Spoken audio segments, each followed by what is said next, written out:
Friends, welcome to traditional food kitchen. இன்றைக்கி நம்ம கிச்சனில் ஒரு காரசாரமான சுவையான சட்னி தாங்க செய்ய போகிறோம். எப்படி செய்யலான்னு பார்க்கலாம் வாங்க. இப்போ ஒரு 2 டீஸ்பூன் அளவுக்கு நம்ம நல்லெண்ணெய் சேர்த்துக்கிறேன். நல்லெண்ணெய் சேர்த்து செய்யும்போது ரொம்ப சட்னி நல்ல மணமாக இருக்கும். அதுக்காக நான் நல்லெண்ணெய் சேர்த்துக்கிறேன். இப்போ நம்ம தேவையான பொருளெல்லாம் எடுத்து நல்லா வதக்கி எடுத்துக்கலாம். இப்போ எண்ணெய் சூடானோன்னே ஒரு பெரிய சைஸ் வெங்காயம் கட் பண்ணி வச்சுருக்கேன், அதை சேர்த்துடலாம். நீங்கள் பெரிய வெங்காயத்துக்கு பதில் சின்ன வெங்காயம் கூட சேர்த்துக்கலாம். இப்போ இது கூடவே ஒரு 5 வரமிளகாய்,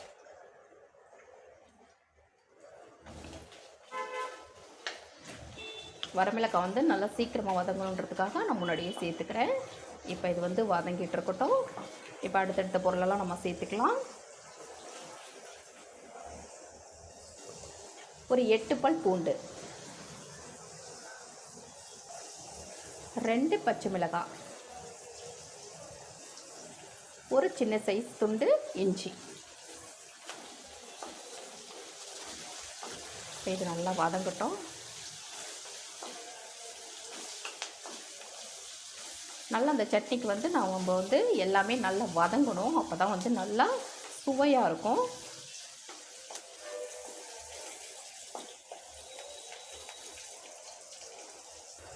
அடுத்ததான் கட் பண்ணி வச்ச 2 தக்காளி, நல்லா பழமான தக்காளியை சேர்த்துக்கோங்க. நான் ஒரு பெரிய சைஸ் வெங்காயத்துக்கு 2 தக்காளி சேர்த்துக்கிறேன்.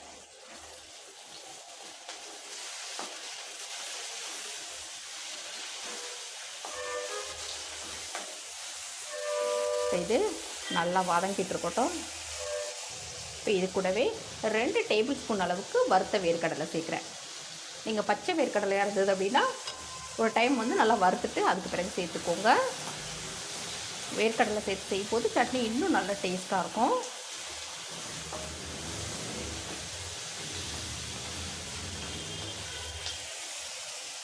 இப்போ இதில் நல்லா ஃப்ரெஷ்ஷான கருவேப்பிலையை நல்லா கழுவிட்டு சேர்த்துக்கோங்க.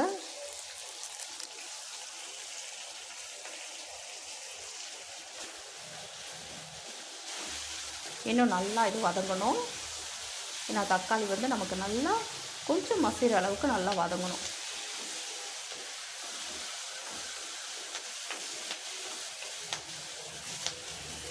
இப்போ இது கூடவே நல்லா ஒரு கைப்பிடி அளவு நல்லா அலசிட்டு கொத்தமல்லி சேர்த்துக்கோங்க.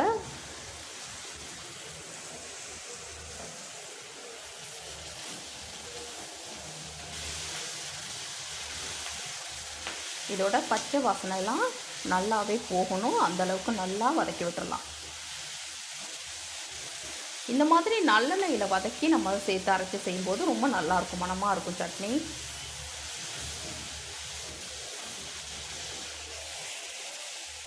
பாருங்கள், இப்போ எல்லாமே நல்லா வதங்கி வந்துடுச்சு. பாருங்கள், இந்த அளவுக்கு எல்லாமே நல்லா வதங்கி வரணும். இப்போ ஸ்டவ் ஆஃப் பண்ணிவிட்டு நல்லா இதை நம்ம ஆற விட்டுறலாம். இப்போ நல்லாவே ஆறிடுச்சு. அப்படியே ஒரு மிக்ஸி ஜாருக்கு மாற்றிக்கலாம். இப்போ இதுக்கு தேவையான அளவு உப்பு சேர்த்துக்கலாம். இப்போ இதில் கொஞ்சமாக தண்ணி சேர்த்துட்டு நல்லா அரைச்சி கொஞ்சம் குறப்பாகவே அரைச்சி எடுத்துகிட்டு வந்துடலாம். அப்போ தான் ரொம்ப நல்லாயிருக்கும். இது பாருங்கள், கொஞ்சம் குறப்பாக அரைச்சிருக்கேன். இப்போ இதுக்கு ஒரு தாளிப்பு கொடுத்துடலாம். இப்போ இதை வேறு ஒரு பாத்திரத்துக்கு மாற்றிக்கலாம். இது தாளிக்காமல் அப்படியே நீங்கள் சாப்பிட்டா கூட ரொம்ப நல்லாயிருக்கும். இப்போ இதுக்கு தாளிப்பு சேர்த்துடலாம். இதில் எண்ணெய், கடுகு, வரமிளகாய், கருவேப்பிலை போட்டு நான் தாளித்து எடுத்துகிட்டு வந்திருக்கேன். இதை நல்லா கலந்து விட்டுறலாம். பாருங்கள், சூப்பரான டேஸ்ட்டில் உங்களுக்கு சட்னி ரெடி ஆகிடுச்சு.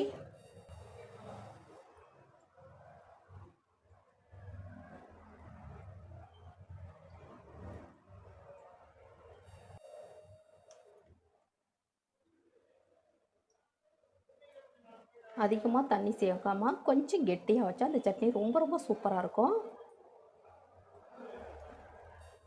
இந்த மாதிரி ஒரு தடவை எல்லாமே சேர்த்து நீங்கள் சட்னி செஞ்சு பாருங்கள். ரொம்ப டேஸ்ட்டாக இருக்கும்.